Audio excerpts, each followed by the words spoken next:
When you think of someone stealing, who or what do you think of? When you think about stealing, what do you think about? Maybe a chocolate bar and maybe a lesson learned when you were a little child. Or maybe if you think about stealing, you think about Fast and Furious and like the 50 Fast and Furious movies out about stealing cars, right? Or maybe stealing from a casino, or you might think about bank robbery. When I think about stealing, I think of some people that look a lot like my dad or look like my grandpa. Growing up, my father was an FBI agent, and he was a forensic accountant, and he did white-collar crime investigation. In other words, that meant that he was tracking down people who were stealing millions of dollars. They weren't doing it with a knife or a gun, but they were con men, and they were frauding people out of their money. And so when I think about stealing, I often think about all the stories I heard growing up about this person or that person and how much they were stealing. And the thing is, those people were really nice guys. Like when you talk to them one-on-one, they would be nice. They'd hold the door open for you. They were excellent tippers, my dad said. Like they would tip a bellboy like $100. Of course, they just stolen that money, so easy come, easy go. But everybody really liked and appreciated him. There was even one person who made sure that he was tithing off the money he was stealing. He was pretty committed to that.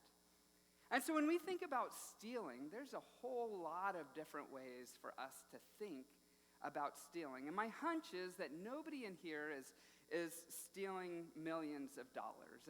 And if you are, you're not tithing. So we've got two things to work on there. But all of us might think about this commandment that we're going to dig into about not stealing. And we might dig into it different ways. We're going to look at the law, which is the Torah, the first 5 books of the Bible, and it teaches us to not steal. And then as we move into the prophets, which come later, they teach us to have a broader understanding of not stealing. And then when we get to Jesus completely transforms the way we might think about this commandment, to not steal. But the law, the prophets, and Jesus move us from a place of selfishness to one of generosity and compassion. So let's look at Exodus chapter 20, verse 15 today. We've been reading these commandments together, so I want us to read this as well. Ready? Do not steal. Do not steal. My hunch is we've all heard this. We've heard this in Sunday school. We've heard this from our parents. We hear this from our teachers. This is a commandment that we know. But the early Israelites, and we probably do it ourselves, often tried to find ways around different rules. Just like a toddler, right? You say, don't do this, and they're going to say, well, I'm going to try to do it this way then. Just kind of skirting around, finding the loopholes. And God was making it very clear around do not steal, because throughout the Torah we see some other specific examples that God gives the Israelites to say, don't take what's not yours. Don't steal. Don't take what's not yours. So we were just in Exodus 20. So 3 chapters later, in Exodus 23, we hear a deeper explanation of what not stealing might look like. It says, when you happen to come upon your enemy's ox or donkey that has wandered off, you should bring it back to them. So your enemy's ox or donkey that wanders off, and God says you should bring it back to them. And we can kind of imagine being an early Israelite, and you can imagine somebody kind of in their field, and they see a donkey that looks like a really good donkey, just wandering across the field, and they go, oh, that might be Joe's donkey. But no, Joe's donkey's got a shorter tail, and neigh's different. I don't know if donkeys neigh, but but you could see somebody going, gosh, that donkey, it's probably not Joe's. I should keep it. Right? And God's saying, no, return it, even if it's your enemy. You could see somebody justifying the donkey wandering and going, you know what? Joe never fixes his gates. His gates are always broken, and if I return this donkey to him, the donkey's just going to get out again and again. He's not going to fix his sheep pen, and then the sheep are going to get out, and then they're going to get slaughtered by wolves, so I better keep this donkey so that Joe learns to fix his fence. Right? We could see them justifying that over and over again. And God's saying, don't keep what is not yours. I mean, you and I might know this as finders, keepers, losers, weepers. And I learned to think about this a little differently a couple years ago. We were in Japan, and Japan's more of a collectivist society. And so we were standing in a government building in line for some food. I didn't know they had good food in government buildings, but they do. And so we're standing in this line, and there's an equivalent of a $20 bill on the ground. And I notice it. I look at it, and my guide looks at it, and my guide looks away.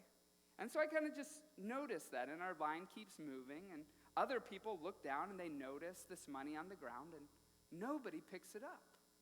It wasn't theirs to pick up. And so the hope for each and every person that passed by would be that the owner of that money would at some point return. There was no reason to take what wasn't theirs. They were going to let it be. The same was true. We were on the subway, and there was a subway bench in the station and had a cell phone charger just draped over the bench. And it looked like a nice charger, like $10, $20 charger. And everybody just walked by it. I mean, thousands of people were in this subway station, and they knew it wasn't their charger to take. So somebody had found it on the ground and just kind of draped it there for the owner to come back. Maybe that owner never came back, but there was this mentality of do not take what is not yours. The law helps teach us that, and sometimes we can even learn that from some other cultures, but it moves us from a place of selfishness to compassion. Don't steal. Don't take what's not ours. But then the prophets come along, and they even complicate this and make this a little more difficult. The prophets come several hundred years later. That they span over several hundred years with the Israelites, but they're kind of like a mosquito. If you've ever had a mosquito as you lay down and try to relax, and there's this mosquito just kind of buzzing around you, and you're just trying to sleep, and then it just kind of zzz, and you can't sleep, and you know at some point it's going to get you, right? The prophets, in many ways, are like that. They just kind of poke us. They let us not get too comfortable with where we're at. And in the same way, with this commandment to not steal, the prophets speak about not stealing. But what's happened in the Israelite society is that stealing has just become a way of life. Oftentimes it's legal. There's laws around that allow some people to steal from others. So listen to the prophet Isaiah as he talks about not stealing. From Isaiah chapter 10, verses 1 through 2. Doom to those who pronounce wicked decrees and keep writing harmful laws to deprive the needy of their rights and to rob the poor among my people of justice, to make widows their loot, to steal from orphans. There's this calling out. He says, woe to you, doom to those who are making laws to steal from those who are vulnerable, stealing, robbing justice of those who need justice. We said last week, remember, that justice isn't just punitive. Justice is restorative in the scriptures. It's righting wrongs. It's restoring relationships. And he's saying, woe to those who are stealing or robbing people of their opportunities for justice. The prophet Jeremiah would call out the religious folks in a big way, and he starts calling out the people who are hiding behind their religion. And as I read this, it's that mosquito landing on me, and I'm like, stop. But listen to all the commandments that we've read this summer and see what Jeremiah would say. He says, don't trust in lies. This is the Lord's temple. This is the Lord's temple. This is the Lord's temple, is what the people would have been proclaiming. He says, no, if you truly reform your ways and your actions, if you treat each other justly, if you stop taking advantage of the immigrant, orphan, or widow, if you don't shed the blood of the innocent in this place or go after other gods on your own ruin, only then will I dwell with you in this place, in the land that I gave you long ago to your ancestors for all time. And yet you trust in lies that will only hurt you. Will you steal and murder, commit adultery and perjury, sacrifice to Baal, and go after other gods that you don't know, and then come and stand before me in this temple that bears my name and say, we're safe, only to keep on doing all these detestable detestable things. Do you regard this temple, which bears my name, as a hiding place for criminals? I can see what's going on here, declares the Lord. Ouch. People hiding behind religion.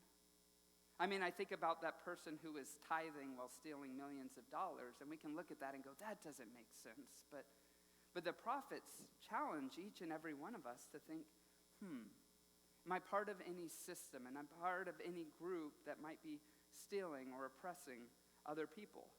The prophets are concerned about that, ignoring justice, taking advantage of the vulnerable, hiding behind religion. The prophets speak to each and every society that has come after them. All of us can read the prophets and discover that they're speaking directly to us, and they challenge us.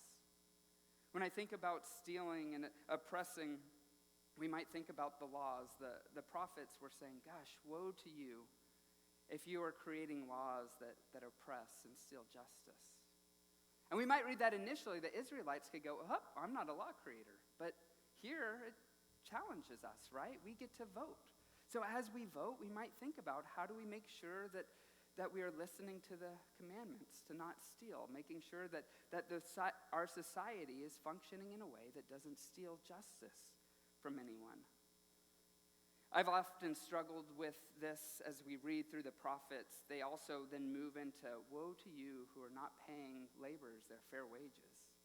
Gosh, when I first encountered the prophets, I also discovered that oftentimes in our world, there's places where there are sweatshops or children working in the cocoa industry or the coffee industry.